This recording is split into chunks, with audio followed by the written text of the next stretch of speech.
출애굽기의 두 번째 설교이고 오늘부터 5번에 걸쳐서 모세의 초기와 중기 생애를 살펴보려고 합니다. 오늘은 모세의 출생과 그 유년기의 이야기를 살펴보려고 합니다. 요셉에 대한 설교 가운데 하나님의 역사하심이 종종 시간을 필요로 하는 방식으로 행해진다 하는 점을 지적을 했었고, 고통 중에 부르짖는 이스라엘 백성의 구원을 위해서 다 자란 성년이 아닌 갓난 아기인 모세를 구원자로 주셨다 하는 것을 예로 들었었는데, 오늘 우리가 살펴볼 내용이 바로 거기에 해당되는 부분입니다. 그래서 오늘 설교의 제목은 모세 첫 번째 히브리 아이라고 하는 제목인데, 이 히브리 아이라고 하는 이 말은 바로의 딸이 모세를 발견하고서 그 아이를 보고 히브리 아이구나 라고 했던 그 말에서 따온 것이기는 하지만, 저는 여기에 조금 전에 설명했던 하나님께서 구원자로 아기를 주셨다 하는 내용까지도 추가해서 중의적인 여러 가지 의미를 가진 그런 표현으로 사용해서 오늘 설교 제목을 히브리 아이 이렇게 잡았습니다. 먼저 1절에서 4절 내용을 보면 우리가 지난주에 살펴보았던 것처럼 이 산의 아이가 태어나면 죽여라, 또 하수에 던져라 하는 이런 아주 위험하고 위태한 상황 속에서 모세가 출생했다 하는 것, 그리고 그 후에 어떤 위기 상황이 벌어졌는가 하는 내용을 소개하고 있습니다. 먼저 1절을 보면 이 모세의 출신에 대한 이야기가 나옵니다. 우리가 창세기를 30번에 걸쳐서 살펴보고 가장 마지막 시간에 이 아브라함 언약의 대를 잇는 장자권과 관련해서 원래 야곱의 장자는 르우벤이지만 르우벤과 유다가 서로 이렇게 계속 대조되고 있고, 또 다른 편에서는 요셉이 대두되면서 결국 이 장자권이 요셉과 유다에게로 이렇게 나눠진다 하는 내용을 살펴봤습니다. 그런데 그 이후로 우리가 출애굽기로 들어와서 이 출애굽 이야기의 가장 핵심적인 위치를 차지하는 모세라는 인물을 만나게 되는데, 이 모세는 유다 지파 출신도 아니고 요셉, 에브라임이나 므낫세 지파 출신도 아니고 레위 지파 출신입니다. 그래서 하나님의 구원 역사가 어째서 유다 지파나 요셉의 후손 가운데서가 아니고 갑자기 뜬금없이 레위 지파 출신인 모세가 나오느냐 하는 점에 대해서 우리가 의아하게 생각할 수도 있기는 하지만, 레위 지파 출신인 모세가 이스라엘의 지도자로 등장한다고 해서 그게 문제가 되지는 않습니다. 왜냐하면 유다에 대한 설교에서 제가 이 메시아에 대한 유대인들의 기대가 구약 안에서 좀 섞여서 혼재되어서 나타나고, 그것이 신구약 중간 시대로 가면 두 메시아 이론, 그래서 정치적인 메시아, 유다 지파 출신의 정치적인 메시아에 대한 기대와 레위 지파 출신의 제사장적인 메시아에 대한 기대, 이렇게 두 개의 기대로 발전되었다 하는 이야기를 했고, 그것이 우리 신약과 기독교로 넘어오면 예수님의 삼중직, 예수님은 왕이기도 하시고 제사장이기도 하시고 선지자이기도 하시다 하는 그런 내용으로 연결된다고 하는 것을 소개했습니다. 그래서 이 레위 지파는 제사장적인 메시아하고 연결되기 때문에 모세가 레위 지파 출신 유다나 요셉의 후손이 아닌 레위의 후손이 지도자로 등장하는 것에 있어서 우리가 특별히 문제 삼을 것은 없다. 그리고 구약의 역사를 살펴볼 때 상당히 특이한 인물이 2명 정도 있는데 이런 관점에서 볼 때 한 명이 모세고 또 한 명은 사무엘입니다. 사무엘을 다룰 때 가서 다시 지적을 하겠지만 이 모세와 사무엘은 이스라엘 역사에 있어서 아주 독특하고 그리고 중요한 위치를 차지합니다. 그리고 이 모세와 사무엘의 그 독특함은 예수님의 삼중직하고도 연결됩니다. 모세도 그렇고 사무엘도 그렇고 이들은 왕은 아니지만 왕처럼 이스라엘을 지도했던 지도자였고 제사장은 아니었지만 제사 제도를 설립한 제사장적인 지도자였고 또 선지자적인 인물입니다. 그래서 이스라엘의 선지자 제도를 얘기할 때 빼놓을 수 없는 사람이 모세와 사무엘입니다. 말하자면 모세는 선지자 제도의 기초를 쌓았고 사무엘은 그 기초 위에 건물을 지은 사람이다. 이렇게 말할 수 있습니다. 그래서 사무엘 시대에 선지자 생도들, 선지 학교가 있었고 그것이 뒤에 가서 엘리사 시대에 가도 선지자 생도에 대한 이야기가 나오죠.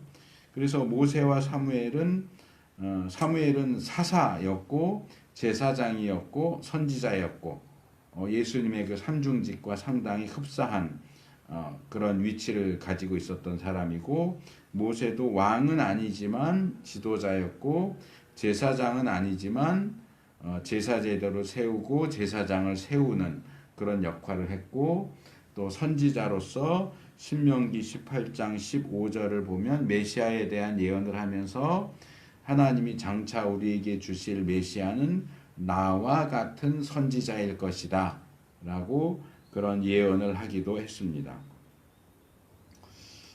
이런 특별한 위치에 있는 모세와 사무엘에 대해서 우리가 좀 더 주의를 기울여서 살펴볼 필요가 있고요.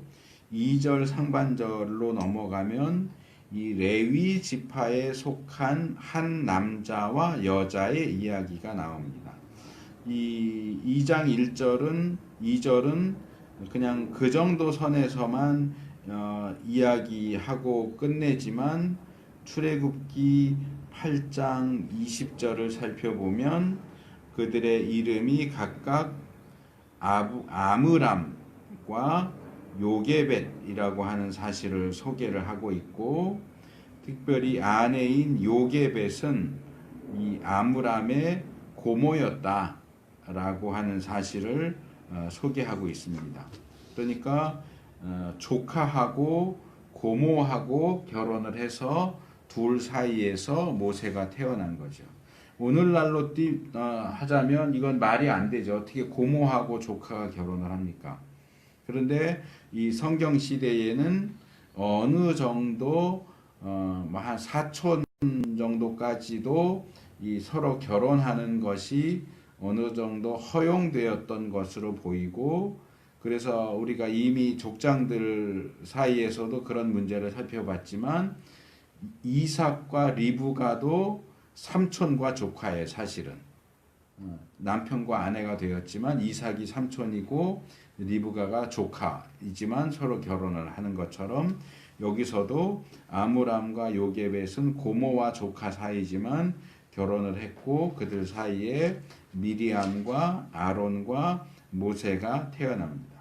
특별히 이 모세가 태어난 시기는 산의 아이가 태어난다면 다 하수에 나일강에 던져라 죽게 해라 라고 하는 명령이 내려졌던 시기입니다. 지난주에도 제가 살짝 언급하고 넘어갔지만 아론의 경우는 아론도 산의 아이였지만 아론의 경우 태어날 때 생명의 위협을 받았다 하는 기록이 딱히 나오지 않아요. 물론 생명의 위협을 받았지만 그 내용을 그냥 생략하고 넘어갈 수도 있었겠죠. 출애굽기 7장 7절에 보면 아론과 모세는 겨우 3살 차이밖에 나지 않아요. 그런데도 아론의 경우는 그런 특별한 언급이 없는 걸로 봐서 이 히브리 사내 아이에 대한 그 살해 위협은 상당히 짧은 기간에 이렇게 정책이 이렇게 금방금방 바뀌고 또 새로운 정책이 시행되고 그랬던 것으로 보입니다. 제가 지난주에 이스라엘 백성이 애굽의 새로운 바로 밑에서 노예 생활을 한 기간이 그 전에도 얘기했지만 이스라엘 백성이 애굽에 거하던 400년 기간 중에 어느 정도의 기간이 되는지 정확히 알 수 없다라고 이야기했었지만 제가 지난주에 길면 200년, 짧으면 100년 정도 될 것이다. 저는 100년 정도가 더 가능성이 높다고 보는데 그 100년 정도 기간 중에 사내 아이를 죽여라고 하는 것은 바로 모세가 태어나기 직전에 그것도 한 1, 2년 사이에 시행되던 정책이 아니었을까라고 추측을 해봅니다. 이 부부에게는 모세 외에도 다른 자녀들이 있었고 이 미리암과 아론인데 누가 첫째인지는 밝히고 있지 않지만 이야기의 처음 시작부터 이 미리암이 활발하게 활동하는 것으로 봐서는 미리암이 첫째일 가능성이 높다고 봅니다. 아론이 첫째였다면 아론이 나서서 뭐 망을 보거나 하는 일들을 했을 가능성이 있는데 미리암이 그런 위치로 제시되는 걸로 봐서는 미리암이 첫째고 둘째로 아론이 태어났고 3년 후에 모세가 이 사내의 아이가 태어나면 죽을 수도 있는 그 상황 속에서 모세가 태어났다 이렇게 볼 수 있을 것 같습니다. 그래서 이렇게 사내 아이에 대한 학살 명령이 내려진 가운데 모세를 낳았고 이 아이를 출산한 모세의 어머니는 본문에 의하면 이 갓 태어난 아이의 준수함을 보고 아이가 잘생긴 걸 보고 석 달을 숨겼다 이렇게 이야기를 합니다.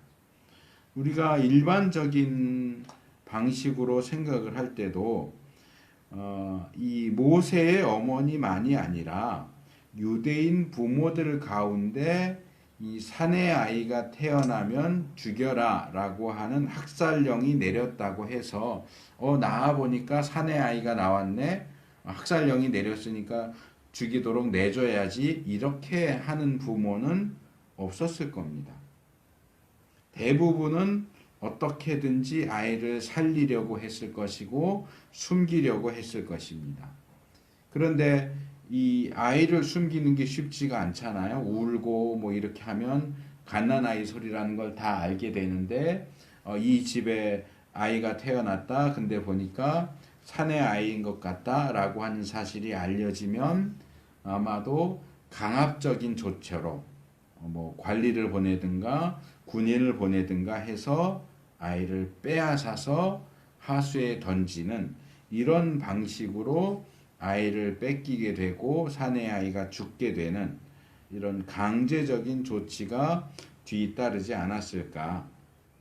그래서 중국의 경우도 이 인구 정책하느라고 아이를 하나만 낳으라고 그렇게 강요하고 처벌을 내리기 때문에 실제로 한 아이만 낳고 끝나는 사람은 없고 그 외에도 더 많은 아이를 낳지만 이 아이를 낳았다는 사실을 신고하지 않아서 주민등록상에는 빠져 있는 그런 사람들이 굉장히 많다. 그런 얘기들을 하는데 어떤 부모도 나라가 그런 정책을 취한다고 해서 내가 아이를 낳았는데 사내 아이다. 이 사내 아이를 죽는 자리에 내놓겠다라고 하는 부모는 아무도 없을 겁니다.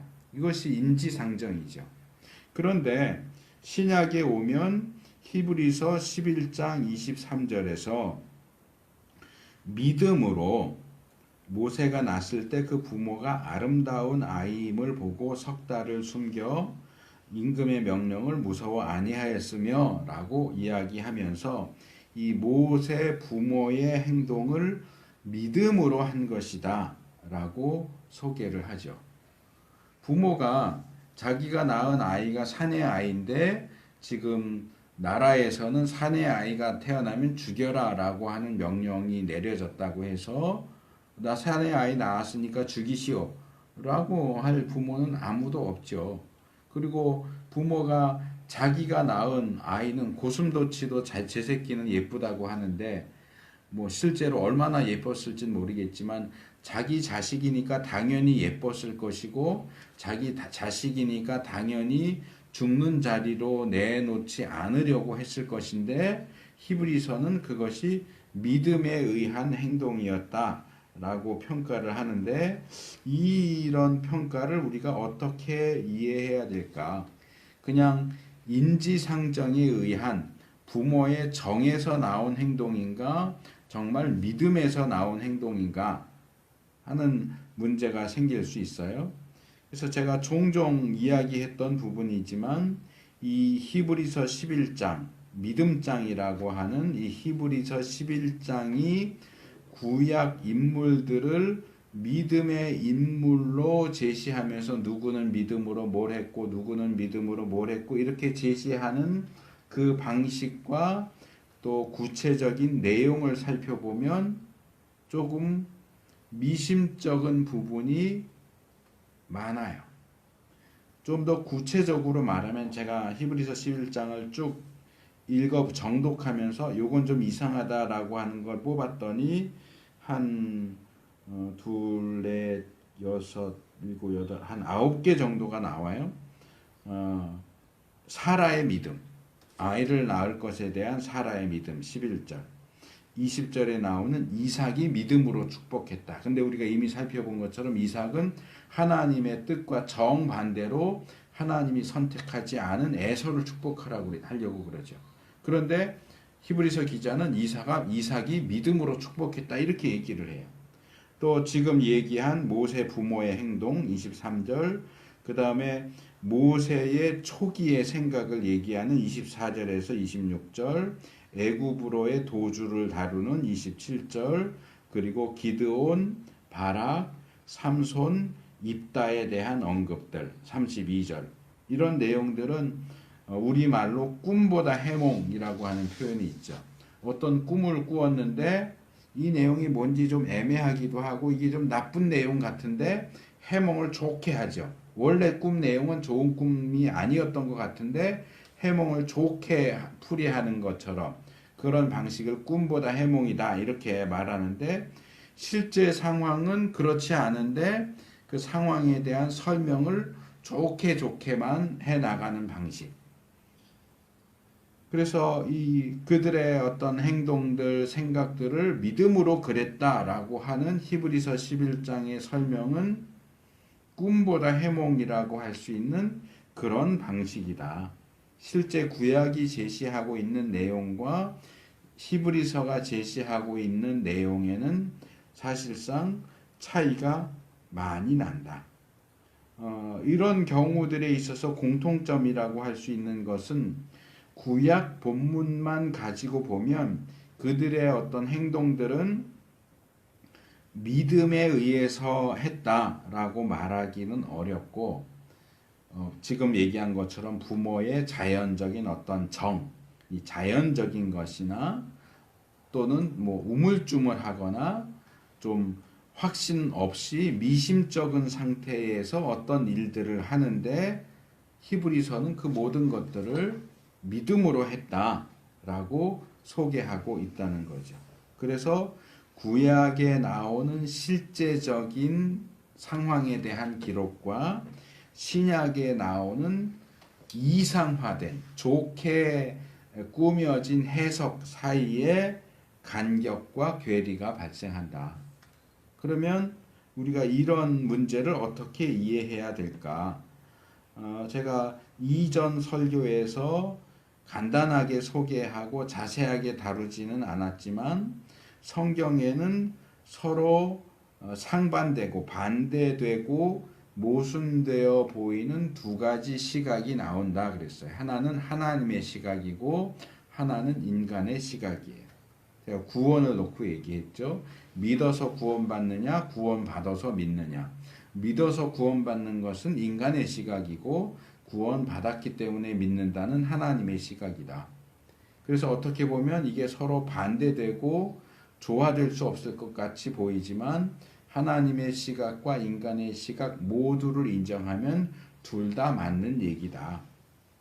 그래서 이 본문의 경우도 그러니까 구약의 실제적인 기록과 신약의 이상적인 해석 사이의 그 관계도 이런 측면에서 이해할 수 있다.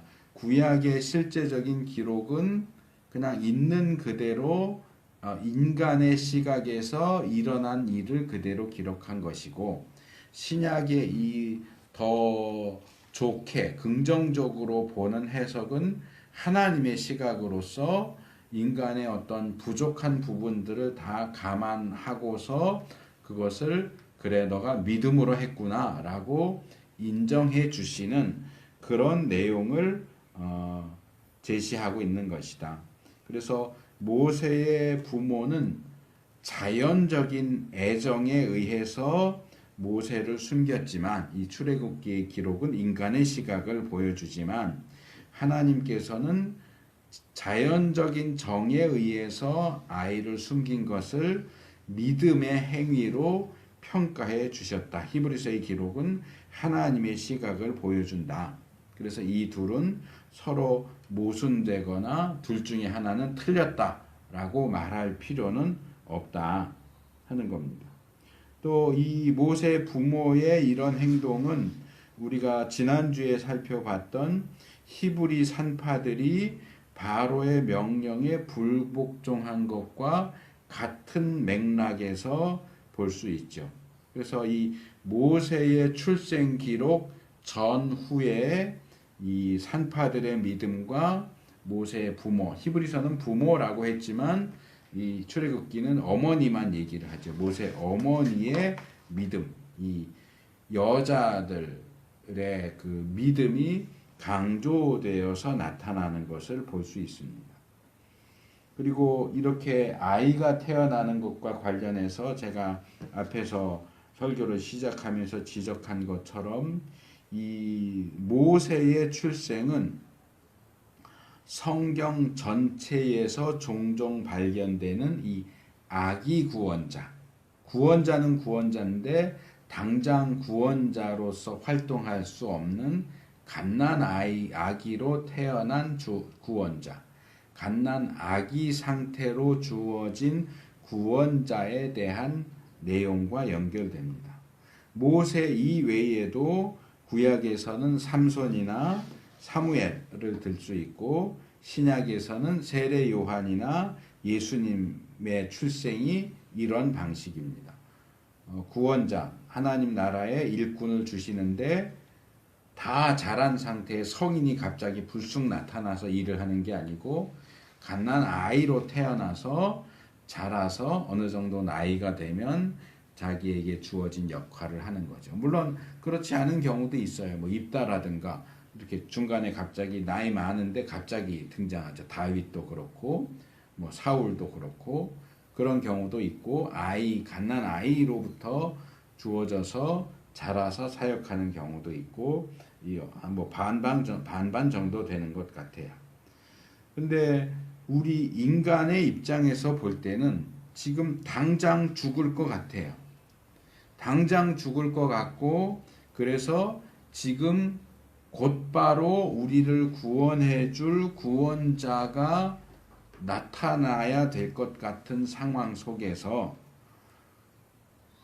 물론 항상 그런 것은 아니지만 조금 전에 지적한 것처럼 그런 상황에서 정말 준비된 지도자가 짠 하고 나타나는 경우도 있지만 많은 경우에 우리의 그런 급박한 상황 속에서도 하나님은 아직 여유가 많이 있다는 듯이 구원자를 아기의 상태로 보내주신다 하는 겁니다.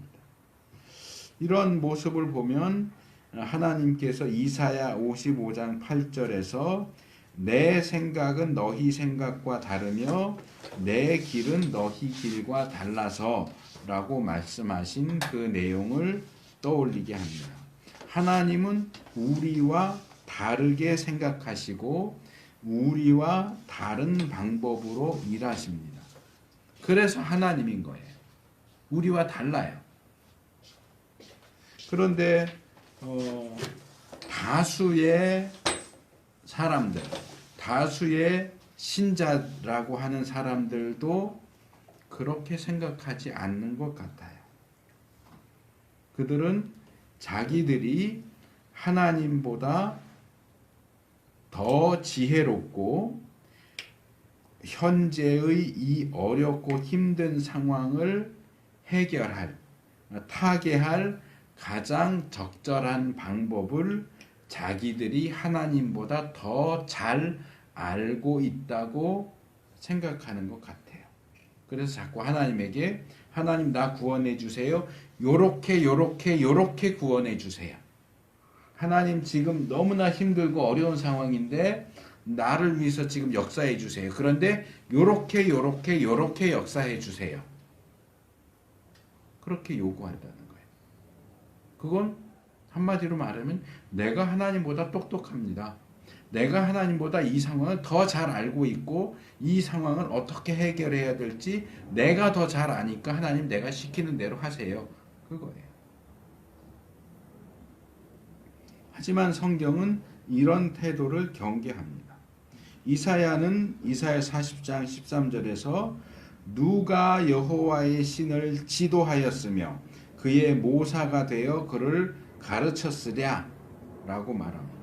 바울도 로마서 11장 34절에서 이 말씀을 부분적으로 인용하면서 누가 주의 마음을 알았느뇨 누가 그의 모사가 되었느뇨 라고 말합니다. 그렇기 때문에 우리는 이런 상황들 또는 문제들과 관련해서 하나님께서 역사해 주시기를 구원해 주시기를 간절히 구하기는 하지만 하나님 요렇게 해주세요. 이걸 해주셔야 돼요. 저걸 꼭 해주셔야 됩니다. 라고 할 것이 아니라 모세가 홍해 앞에서 두려워 떨고 있는 이스라엘 백성을 향해서 너희는 두려워 말고 가만히 서서 여호와께서 오늘날 너희를 위하여 행하시는 구원을 보라. 또 여호와께서 너희를 위하여 싸우시리니 너희는 가만히 있을지어다. 출애굽기 14장 13절과 14절에서 말한 것처럼 하나님이 알아서 자유롭게 역사하실 수 있도록 우리는 가만히 지켜봐야 돼요. 자꾸 하나님 코치하려고 하고 모사가 되어서 요건 요렇게 하셔야 됩니다. 요 문제는 요렇게 풀으셔야 됩니다. 라고 자꾸 하나님을 쥐고 흔들려고 하지 말고 내 문제를 고했으면 하나님이 알아서 그 문제를 해결해 주시도록 기다려야 돼요. 물론 아무것도 하지 말고 그냥 멍하니 가만히 있어라 그 얘기는 아니에요. 우리는 우리 나름대로 또 노력을 다 해야겠지만 하나님이 역사하시는 데 있어서 자꾸 자기가 앞장서서 하나님을 쥐고 흔들고 좌지우지하려고 하지 말라고 하는 겁니다. 근데 많은 사람들이 이런 잘못된 태도를 취하는 것을 볼 수 있습니다. 우리가 버려야 하는 아주 잘못된 태도입니다. 3절과 4절로 넘어가면 이 갈대상자 이야기가 나오죠.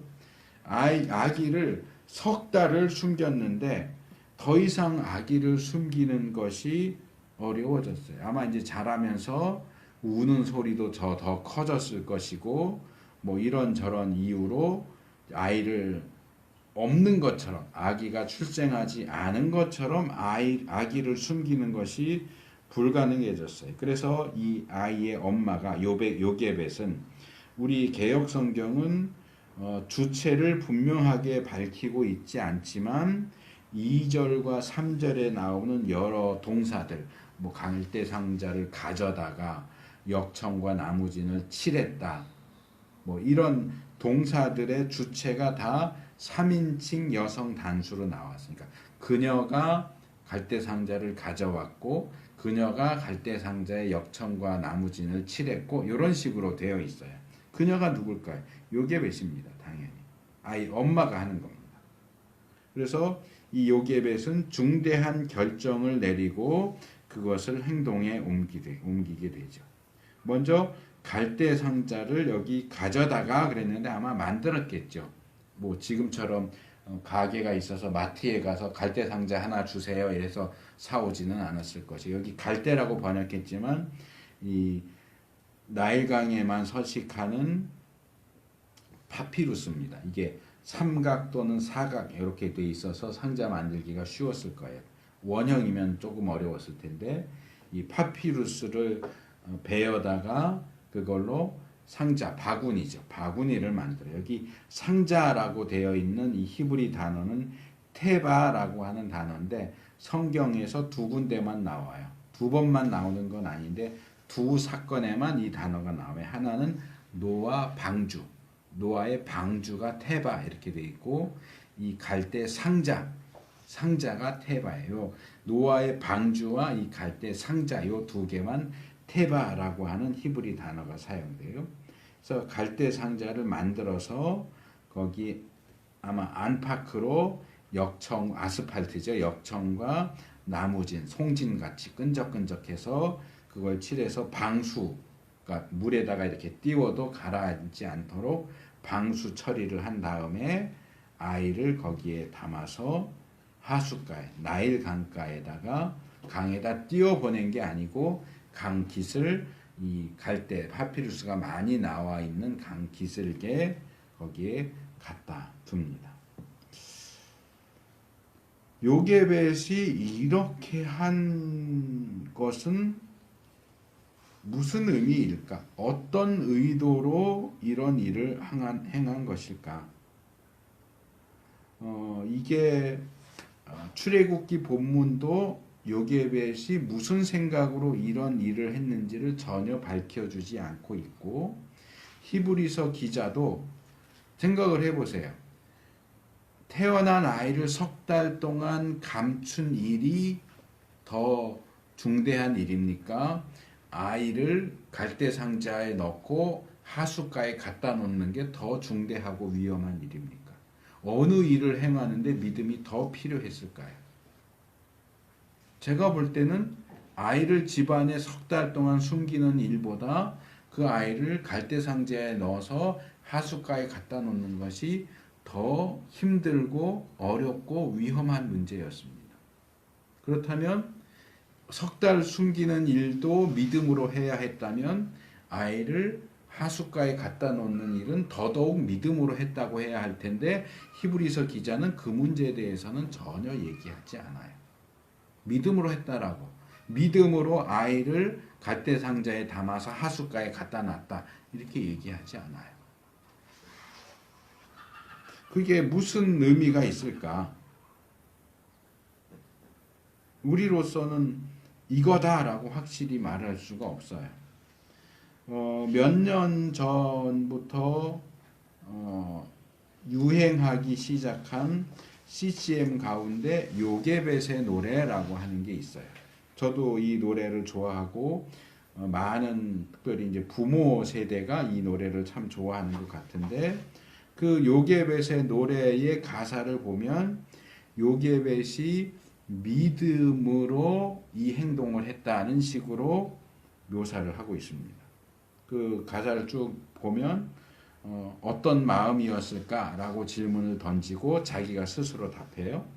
요게벳이 모세를 갈대상자에 담아서 나일강 하숫가에 놓을 때 요게벳은 이런 마음이었을 것이다. 너의 삶의 참 주인, 너의 참 부모이신 하나님 그 손에 너의 삶을 맡긴다. 너의 삶의 참 주인, 너를 이끄시는 주 하나님 그 손에 너의 삶을 드린다. 내가 너를 지금 이 갈대상자에 담아서 하숫가에 놓는 것은 하나님께 너를 맡기는 행동이다. 그런데 조금 전에 말한 것처럼 성경은 요게벳이 무슨 생각으로 그런 일을 했는지를 전혀 얘기해 주지 않고 있다는 거예요. 그러니까 이 가사는 이 가사를 쓴 사람의 주관적인 생각이고 묵상이지 성경이 제시하는 정답이 아니라는 거예요. 물론 그럴 가능성은 전혀 없다? 그건 아니에요. 가능성 있어요. 충분히 있어요.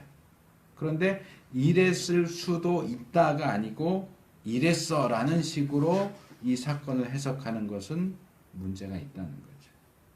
그것이 노래의 가사이든 시이든 무슨 간증이든 큐티 쉐어링이든 심지어 설교이든 성경에 대한 내용을 나누거나 다룰 때에는 나의 생각이 본문에 대해서 제대로 된 이해 또는 적절한 근거 위에서 행해지는 것인지를 주의 깊게 살필 필요가 있습니다. 그래서 여러분들이 파악하고 있을진 모르겠지만 저는 설교할 때 일반적으로 알려져 있는 내용들은 그냥 이건 이런 뜻입니다 이렇게 얘기해요.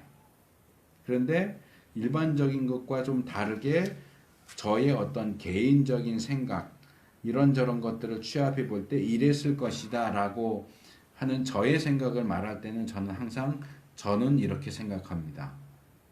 제 생각에는 이렇습니다 라는 말을 꼭 붙여요. 왜? 그건 내 생각이니까.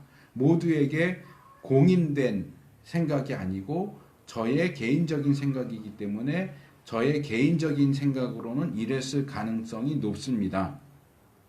아까 이스라엘 백성이 애굽에서 노예 생활을 한 것이 애굽 체제 400년 기간 중에서 길게 보면 200년, 짧게 보면 100년 정도일 것이라도 제가 아마 그 표현을 덧붙였을 거예요.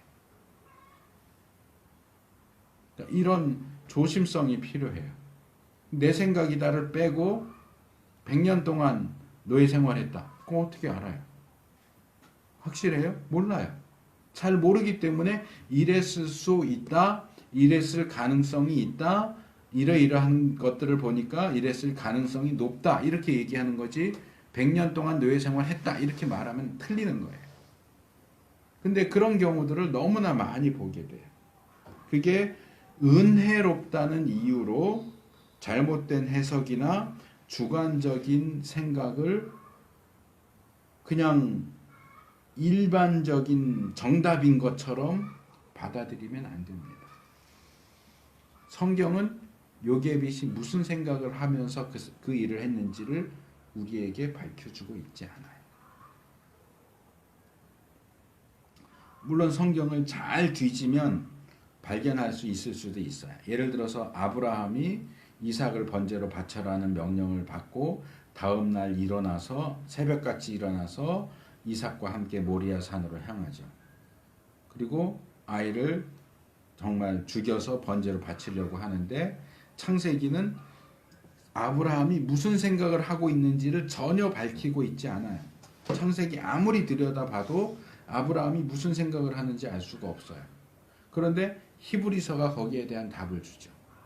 아브라함은 내가 이삭을 죽여서 바쳐도 하나님이 다시 살리실 거야 라고 생각했다고 그래요. 그러니까 성경 전체를 살펴보면 창세기에서는 알 수 없었던 아브라함의 생각을 신약에서 알 수 있게 될 수도 있어요. 그러니까 요게벳이 모세를 갈대상자에 담아서 하숫가에 놓았을 때 무슨 생각을 했는지를 출애굽기에는 밝히고 있지 않지만 다른 곳에서 발견할 수 있을지 모르겠는데 적어도 그렇게 구약을 설명해 주고 있는 신약 본문들 가운데는 제가 알기로는 요게벳이 무슨 생각을 했는지를 밝히고 있는 구절이 없다는 거죠. 그러면 우리의 답은 모른다가 맞는 거예요. 혹시 이랬을 수도 있다, 이랬을 가능성이 있다라고 할 때는 거기에 단서를 붙여라. 나는 이렇게 생각한다. 내 생각에는 이렇다라고 해야지 이랬어라고 말하면 단정적으로 말하면 안 돼요. 4절로 넘어가면 그 누이가 어떻게 되는 것을 알려고 멀리 섰더니 라고 얘기합니다. 자, 이 부분도 미리암이 조금 멀찍이 떨어져서 이 하숫가에 놓은 이 모세가 어떻게 되는지를 살피고 있었다, 지키고 있었다라고 하는 것이 요게벳의 어떤 의도를 보여주는 것일 수도 있어요. 요게벳이 이렇게 놓고 미리암한테 야, 너 좀 멀찍이 떨어져서 어떻게 되는지 좀 지켜봐. 이렇게 될지도 몰라. 뭐 이렇게 해서 미리암에게 시켰을 수도 있어요. 수도 있지만 확실하지는 않아요. 그게 요게벳이 믿음으로 미리암에게 그렇게 하라고 시킨 것인지 아니면 미리암이 스스로 판단해서 믿음으로 또는 믿음과 무관하게 그냥 막내 동생이니까 어떻게 되는지 궁금해서 또는 염려가 돼서 지켜보고 있었던 것인지 그것도 우리는 확실하게 알 수가 없어요. 여기 어떻게 되는 것을 보려고 했다라고 할 때 이 어떻게 되는 것이 바로의 딸 공주가 목욕하러 나와서 갈대 상자를 발견하고 이 모세를 자기의 불쌍히 여겨서 자기의 양 아들로 삼을 것이다. 요런 내용을 다 이미 파악하고 바로의 딸은 어디로 주로 목욕을 나오더라, 몇 시에 나오더라, 이런 거 다 파악하고 계산해서 그 위치에 모세를 갖다 놓은 것인지 그런 것들을 예상하고 의도하고 말하자면 설계해서 그렇게 한 것인지 아니면 막연하게 또는 우연히 그냥 그렇게 된 것인지 그것도 우리는 알 수가 없어요. 그런데 본문을 아무리 들여다봐도 이 갈대 상자와 아기를 애굽의 공주가 발견할 수 있는 그 자리에 계획적으로 의도적으로 갖다 놨다라고 하는 암시는 찾아볼 수가 없어요. 성경 본문은 요게벳이 이어지는 상황들을 계획하고 의도하고 설계했다라는 방식으로 제시하지 않습니다.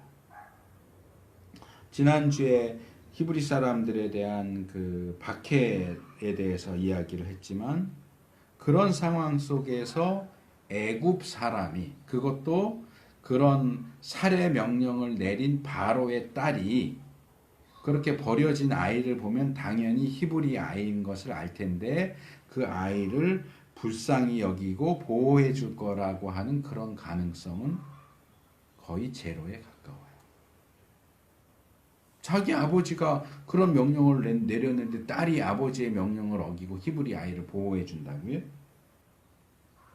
그럴 거의 가능성이 없어 보이는 상황에 아이를 갈대 상자에 넣어서 그 자리에 갖다 놓는다라고 하는 것은 너무나 위험한, 흔히 하는 말로 리스크가 너무 큰 도박이에요.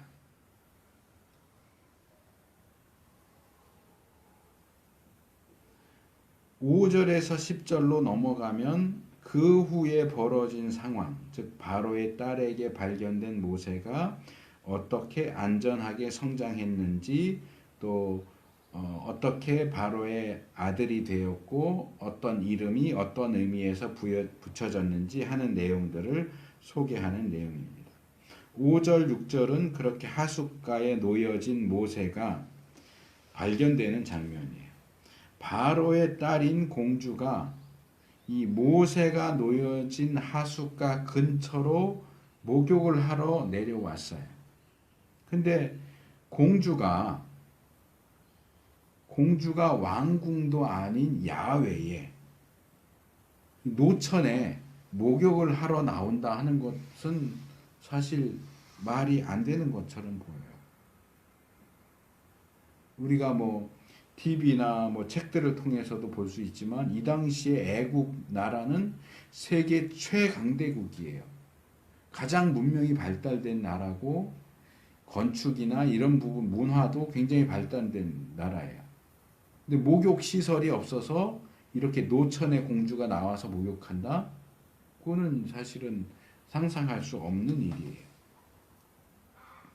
그런데 고대 이집트의 종교적인 배경을 살펴보면 이것은 아마도 일상적인 목욕이 아니고 종교적인 의식일 가능성이 높아요. 물을 피로 만드는 재앙도 바로가 이 물로 하숫가로 나온 상황에서 출애굽기 7장 15절 보면 바로가 하숫가로 나왔을 때에 행해졌어요. 그러니까 바로가 하숫가로 나오는 것도 역시 종교적인 의미를 가진 행동으로 봅니다.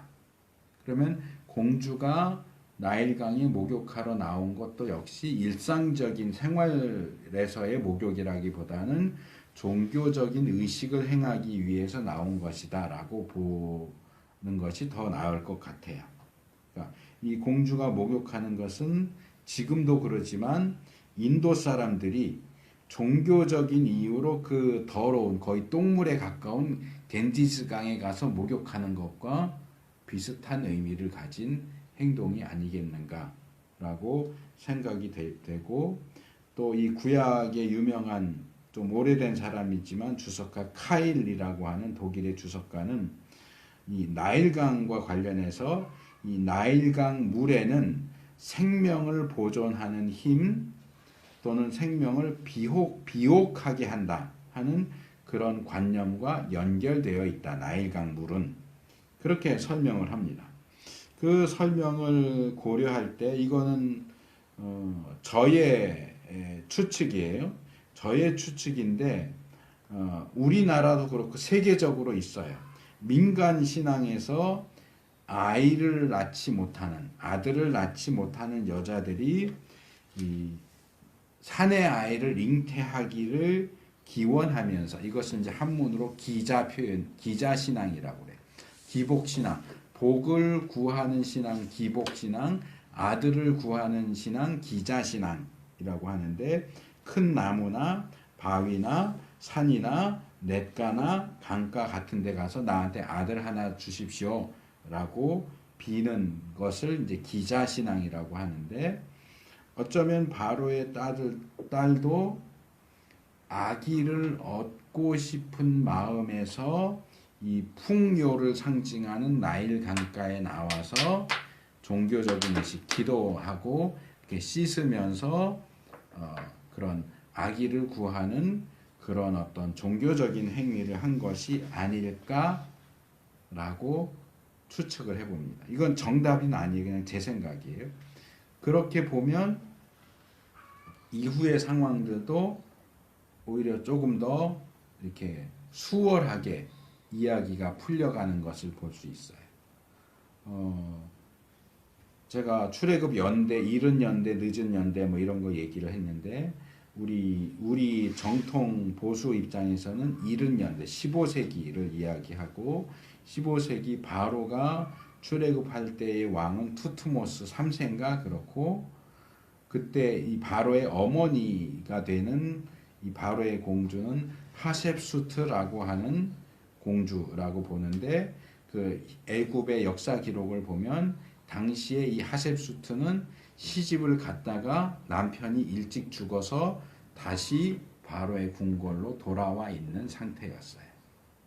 그러니까 그런 것들을 놓고 볼 때 이 바로의 공주가 처녀가 아니고 과부였고 아기를 원했을 가능성도 없지 않다라고 그렇게 생각이 됩니다. 그래서 이 바로의 딸이 시녀들과 함께 이 하숫가로 내려와서 목욕을 하고 바로의 딸은 목욕을 하고 시녀들은 아마 호위를 하기 위해서 그 근처에서 이렇게 하숫가를 거닐고 말하자면 보초를 서고 있는 상황인데 희한하게 보초를 서느라고 왔다 갔다 하는 시녀들이 아니고 목욕을 하는 바로의 딸이 이 갈대 상자를 발견합니다. 그리고 시녀들을 시켜서 자꾸 가져와 봐라 하죠. 그래서 이런 상황의 진행은 제가 앞에서도 지적한 것처럼 요게벳이 의도하고 계획한 설계한 것이라고 보기는 어렵고, 우연인데 우리 기독교 신앙적으로 표현하자면 우연을 가장한 하나님의 섭리죠. 우연은 우연인데 그 우연 뒤에 하나님의 섭리와 필연이 자리하고 있었다.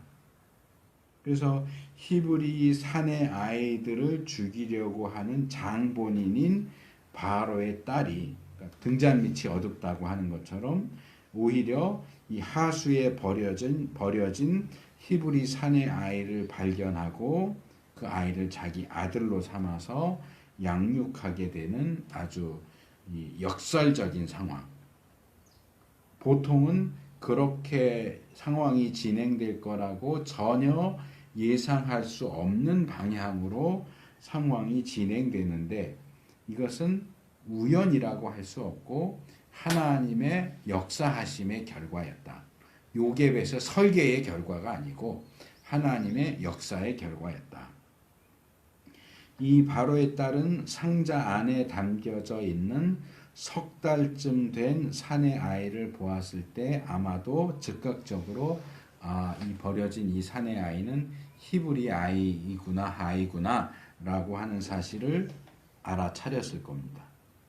그런데 버려진 히브리 사내 아이를 발견한 바로의 딸이 이 아이를 어떻게 할 것인지, 야 이거 히브리 사내 아이니까 다시 갖다 버려, 저기 강 가운데로 갖다 버려, 이렇게 할지, 아이고 불쌍해라 이럴지 우리로서는 사실 전혀 짐작할 수가 없어요. 바로의 딸이 이 아이를 발견한 것과 그 다음에 어떻게 반응할 것인가의 사이에 어느 정도의 몇 페이지 정도 되는 간격이 있다면 우리가 아마 조마조마한 마음으로 야 이제 바로의 딸이 이제 어떻게 할까 하면서 이 본문을 읽겠지만, 아쉽게도 이 성경 본문은 발견과 즉시 바로의 딸의 반응을 소개해요. 조마조마할 틈을 주질 않고 바로의 딸이 이 아이를 어떻게 했다라고 하는 내용이 나오는데, 이 장면을 보면 아주 기가 막히는 장면이 두 개가 나와요. 첫째는 이 바로의 딸이 상자를 발견해서 뚜껑을 열고 안에 사내 아이가 있다는 사실을 확인함과 동시에 이 아이가 울었다는 거예요. 이 석 달 된 아이가 야 지금이야, 지금 울어야 돼. 지금 울어야 이 바로의 딸의 마음을 감동시킬 수 있어. 그런 생각을 가지고 울지는 않았겠죠. 당연히. 어쩌면 기진맥진해 있다가 여자 얼굴이 보이니까 엄마인 줄 알고 울었을 수도 있고, 뭐 우리가 자세한 상황은 이렇다 저렇다 말하기는 어렵지만 이 아이가 우는 이 타이밍이 너무나 절묘했고 그 아이의 울음소리가 이 바로의 딸의 모성애를 자극했던 것으로 보여요.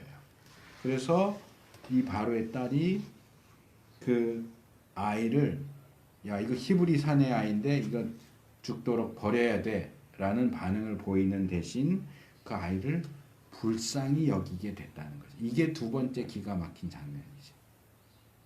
반전이죠. 바로의 딸이 히브리 사내 아이를 불쌍히 여긴다? 이건 있을 수 없는 일이거든요. 누가 어떤 애굽 사람이 버려진 히브리 사내 아이를 발견하고 그 아이를 불쌍히 여길 거라고 예상할 수 있었을까요?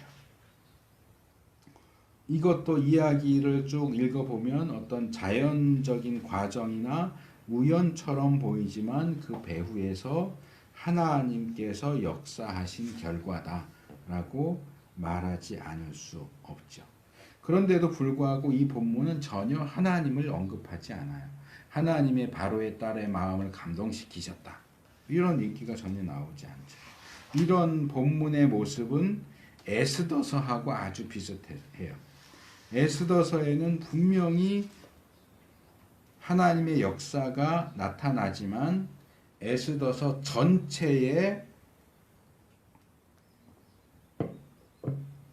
단 한 번도 하나님의 이름이 나오질 않아요. 하지만 에스더서도 지금 이 사건을 다루는 출애굽기도 그런 침묵을 통해서 하나님을 직접적으로 언급하지 않는 것을 통해서 오히려 누가 봐도 이건 하나님이 역사하신 결과야. 하나님이 역사하시지 않았다면 어떻게 이런 일이 일어날 수 있겠어? 라고 하는 점을 강조하고 있다. 우리의 믿음 여부와 관계없이 우리가 그런 하나님의 역사를 얼만큼 인식하느냐와 관계없이 이 하나님의 보이지 않는 손이 이렇게 분명하게 역사하고 있다. 물론 이 출애굽기는 에스더서와는 달리 하나님에 대해서 전적으로 침묵하지는 않아요. 모세가 출애굽을 위해서 다시 애굽으로 돌아온 이후에는 성경 전체 역사에서 3번 정도만 나타나는 아주 풍성한 하나님의 능력과 역사, 이적이 모세 시대에 나타나요. 모세 시대에 한 번, 엘리야 시대에, 엘리사 시대에 한 번, 예수님과 사도들 시대에 한 번, 이렇게 딱 3번만 하나님의 그 놀라운 능력과 역사가 풍성하게 나타나는 시대가 있는데 그 중에 하나가 이 모세 시대죠. 그런데 출애굽기 초반에는 하나님에 대한 언급이 거의 나오질 않아요. 아주 흥미롭게도 고난 중에 있는 히브리 사람들과 관련해서는 하나님에 대한 얘기가 나오지 않고 이 하나님을 경외한 히브리 산파들을 이야기에는 딱 한 번 나와요. 출애굽기 1장 20절에. 그래서 이렇게 하나님께서 역사하시지 않는 것처럼 보이는 그런 시기에도 여전히 하나님은 역사하시고 특별히 하나님을 경외하는 자들에게는 나타내 보이신다. 왜 하나님이 이렇게 말씀도 안 하시고 역사도 안 하시고 그러지? 우리 다 믿는 사람들인데 왜 우리 믿는 사람들 속에서도 하나님의 역사가 나타나지 않지? 하나님이 역사 안 하시는 게 아니란 말이에요. 그 역사는 누구에게 나타나느냐? 특별히 하나님을 경외하는, 그냥 나도 믿어 라고 말하는 믿는 사람들 속에서가 아니라 하나님을 경외하는 자들에게는 나타난다.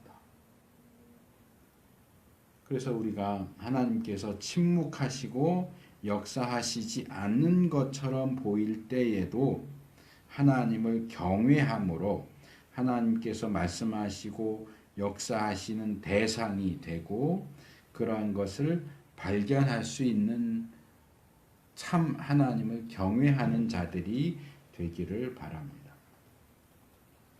그 다음에 이제 본문에 이 바로의 딸이 아이를 불쌍히 여기는 반응을 보인 직후에 그 아이가 히브리 사람의 아이로구나 라고 말하는 장면이 나오는데, 제가 앞에서 설명한 것처럼 바로의 딸이 이 버려진 아기를 불쌍하게 여기게 된 후에야 아이가 불쌍하네, 그런데 알고 보니까 히브리 사내 아이야, 이렇게 상황이 진행된 것으로 보이지는 않아요. 아마 처음 갈대상자를 발견했을 때 이게 뭐지? 뚜껑을 열어보니까 안에 사내 아이가 있어요. 웬 아이가 버려져 있지? 하면 그 당시 상황을 비춰볼 때 당연히 사내 아이를 낳았는데 죽이기 싫어서 이렇게 숨겨놨나 보다.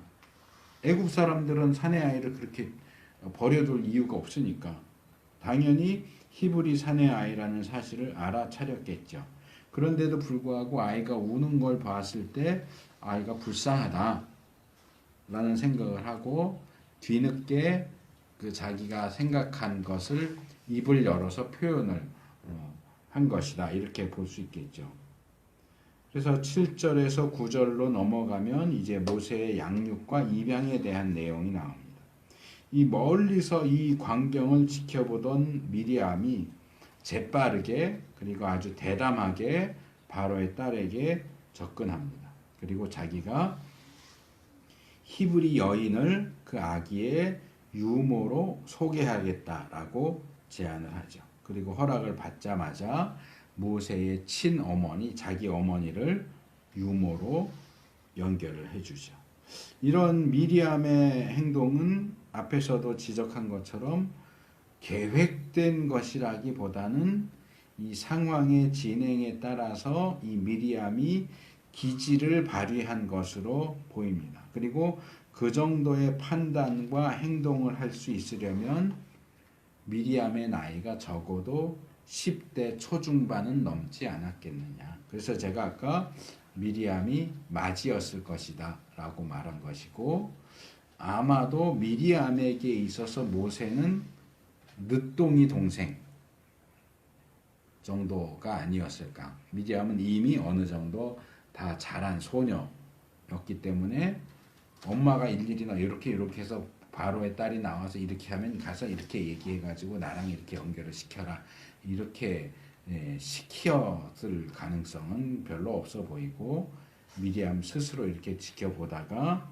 상황이 그렇게 흘러가니까 지혜롭게 그렇게 했던 것 같습니다. 그래서 이런 내용들을 쭉 보면 이 어떤 이 여자 신학자인데요, 쉐릴 엑섬이라고 하는 여자 신학자가 1983년도에 이 부분을 이렇게 얘기를 했어요.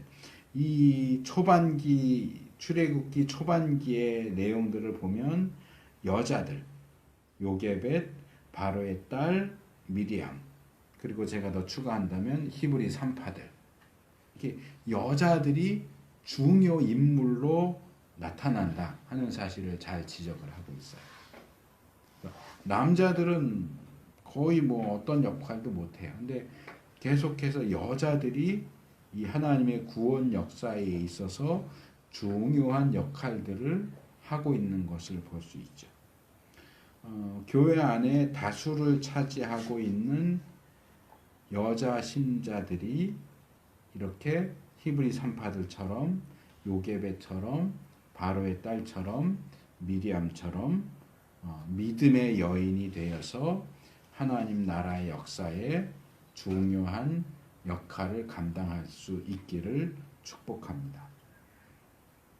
9절에 가면, 그래서 어쩔 수 없이 자기 아이를 손에서 떠나보내야 했던 요게벳은 이제 공식적으로 허락을 받고 안전하게, 그리고 싹까지 받아가면서 자기의 친아들을 기를 수 있게 됩니다. 그 양육은 일정 기간까지 계속되었는데 10절에 보면 그 아이가 자라매라고 하는 표현이 나와요. 그러니까 이 아이가 자랄 때까지. 근데 아이가 자란 게 몇 살 때까지냐? 아이가 자라니까 이제 바로의 딸에게 데려다 주는데, 이 표현은 사무엘하고도 비슷해요. 사무엘상에 나오면 한나가 간구해서 사무엘을 얻었죠. 그리고 아이가 자라니까 사무엘을 엘리에게 데려다 주죠. 그래서 사무엘상 1장 22절 24절이 나오는 것처럼 그 내용을 볼 때 이 아이가 자랐다라고 하는 얘기는 아마도 젖을 뗐다라는 의미인 것으로 보여요. 아이가 젖을 뗀 후에. 그래서 이 젖된 이야기는 제가 이삭 얘기할 때도, 이삭을 다룰 때도 말씀을 드렸죠. 이삭이 젖을 뗀 후에 잔치를 벌였고, 거기서 이삭과 이스마엘이 노는 걸 보면서 이스마엘 내보내라 이렇게 하죠. 그래서 성경 시대를 보면 우리하고는 좀 달라요. 그래서 최소로 잡아도 4살에서 5살까지 젖을 먹은 것으로 보여요. 4살에서 5살, 최대로 잡으면 6살에서 7살. 현대에도 남아있는 소수 원시 부족의 경우에 이 문화인류학의 역사 그 연구에 따르면 7살까지 젖을 먹이는 경우도 있다고 그래요. 최대 7살까지도. 그래서 그냥 평균으로 치면 한 4-5살, 5살 정도, 5살 정도까지 요게벳이 모세를 키웠고, 젖을 뗄 때가 되었을 때에 이 모세를 바로의 딸에게 데려다 주죠. 그래서 이제 10절에 보면 바로의 딸이 모세를 자기의 아들로 입양하고 이름을 지어주었다 하는 내용으로 연결됩니다. 이제 아이가 젖을 떼니까 약속대로 아이를 바로의 딸에게 데려갔고 바로의 딸은 그 아이를 자기의 아들로 입양합니다. 이것도 사실은 놀라운 일이죠. 히브리 사내 아이를 불쌍히 여긴 것도 놀라운 일인데 데려와도 히브리 아이니까 노예로 키울 수도 있잖아요. 굳이 자기의 아들로 입양해야만 하는 그런 상황은 아니에요. 데리고 와서 그냥 뭐 시동으로 키울 수도 있고 노예로 키울 수도 있고 꼭 자기 아들로 키워야 되는 게 아닌데도 바로의 딸은 모세를 자기 아들로 입양하죠. 그래서 모세와 관련해서 이제 이집트 왕자, 뭐 영화 제목도 있지만 이집트 왕자라고 부르는 경우가 있는데 모세가 이집트 공주의 아들로 입양됐으니까 맞죠. 왕자의 신분을 갖게 된 게 맞다고 볼 수 있습니다. 근데 어떤 이들은 여기서 더 나아가서 모세가 장차 애굽의 왕 바로가 될 수도 있는 위치에 있었다. 그렇게 주장하는 사람도 있어요. 그래서 바로가 이 모세를 견제했고 모세가 태어날 당시에 바로 말고 그 바로가 죽은 후에 그러니까 출애굽 당시에 바로는 모세와 누가 바로가 될 것인가를 놓고 경쟁한 라이벌이었기 때문에 모세와 바로 사이에 사이가 나빴다. 뭐 이런 주장까지도 나오는데 이건 조금 제가 볼 땐 지나친 너무 멀리 소설 쓰듯이 너무 멀리 나간 주장이고 모세의 초기 생애를 보면 미심쩍은 부분이 없는 건 아니에요. 그건 제가 다음 주에 이제 모세의 도주와 관련해서 그 말씀을 하겠지만 어쨌든 이 부분은 그냥 모세가 당시 히브리 사람 가운데서 가장 높은 지위 애굽의 왕자로까지 대우받는 자리에 올라갔다. 뭐 그 정도까지만 이해를 하고 넘어가도 될 것 같고요. 이 마지막으로 이제 모세 이름에 대한 것까지 하고 말씀을 마치려 합니다. 자, 모세를 입양한 바로의 딸은 그에게 모세, 히브리식으로 하면 모쉐라고 하는 이름을 지어주면서 그렇게 이름을 지어주는 이유가 이는 내가 그를 물에서 건져내었습니다 라고 말하죠. 제가 이 설교를 준비하면서 이 모세라고 하는 이름을 상당히 자세하게 살펴봤어요.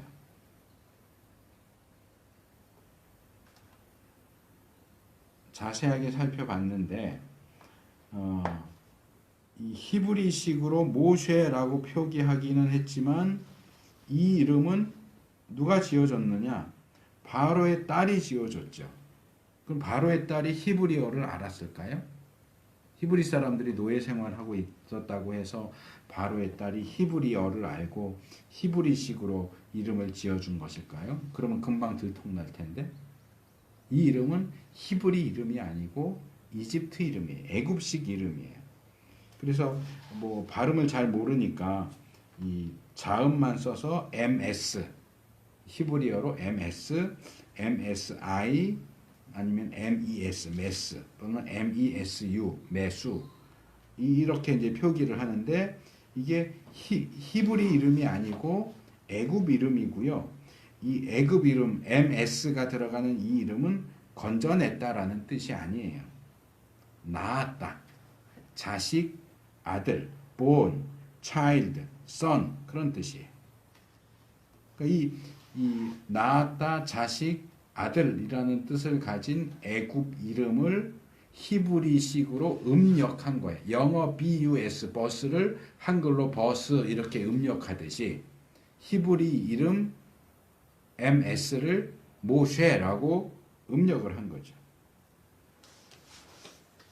그래서 이 히브리식 이름의 뜻을 추적을 해보면 본문에 모세라고 이름을 지어냈고 건져냈기 때문이다 이렇게 말하는데 모세의 이름 뜻은 건져냈다가 아니에요.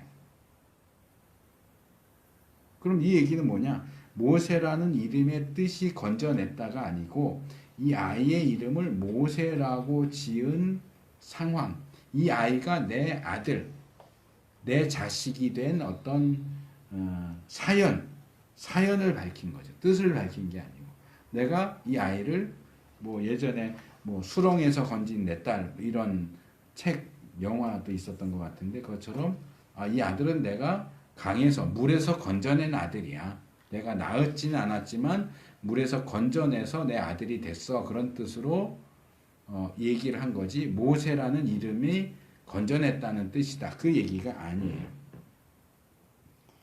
근데 이 본문은 이런 사연, 물에서 건져내서 바로의 딸의 아들이 됐다라는 사연과 히브리 단어의 의미. 근데 히브리어로 모쉐는 마샤에서 나왔는데 건져냈다는 뜻이에요. 또.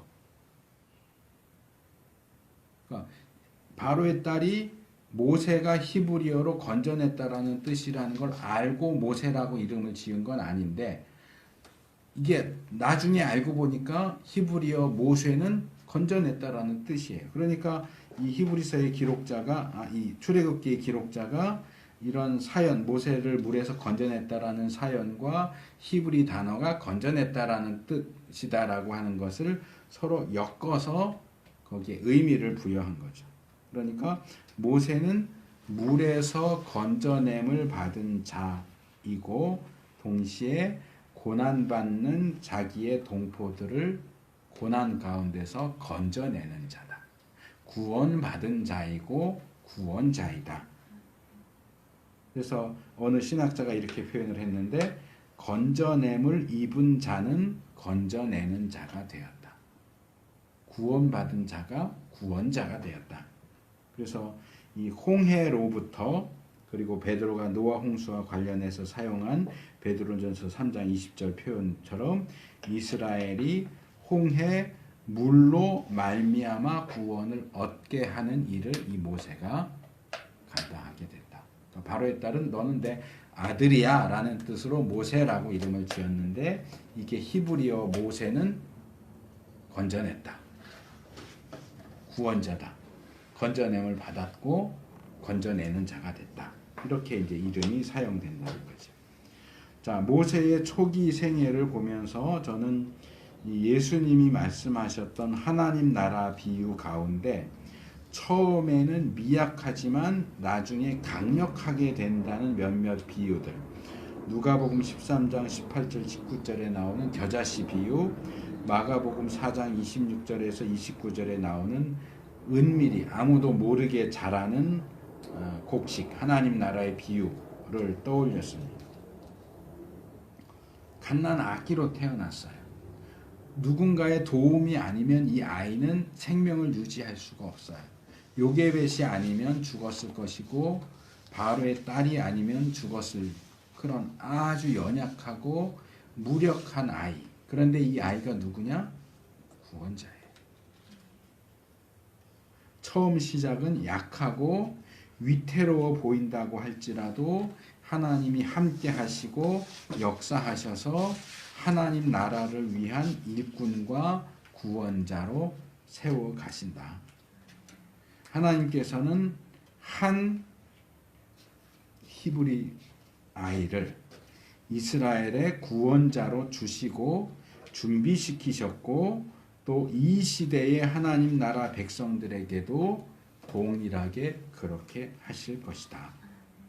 위대한 일을 행하시는 하나님을 찬양하고 지금 우리에게도 동일하게 역사하실 하나님을 바라보고 기다리는 우리가 되기를 축복합니다.